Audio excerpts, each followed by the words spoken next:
കുമ്പളം saint Michael's ദേവാലയത്തിലെ വിശുദ്ധ Mikhail മാലാഖയുടെ പാതുകാവൽ തിരുനാൾ സമാപിച്ചു. ഫാദർ ജസ്മോൻ മുഖ്യ കാർമ്മികത്വം വഹിച്ചു. കുമ്പളം സെന്റ് മൈക്കിൾസ് ദേവാലയത്തിലെ വിശുദ്ധ മിഖായേൽ മാലാഖയുടെ പാതുകാവൽ തിരുനാൾ സമാപിച്ചു. ദിവ്യബലിക്ക് ഫാദർ ജസ്മോൻ മുഖ്യ കാർമ്മികത്വം വഹിച്ചു.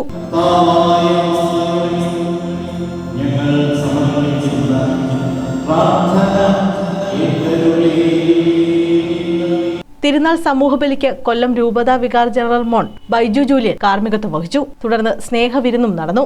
കൊടിയിറക്കത്തോടെയാണ് 10 ദിവസം നീണ്ടുനിന്ന തിരുനാൾ സമാപിച്ചത്.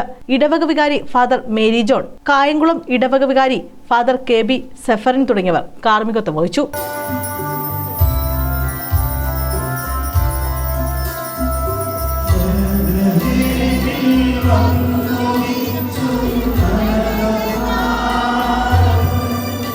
News bureau, Kundara.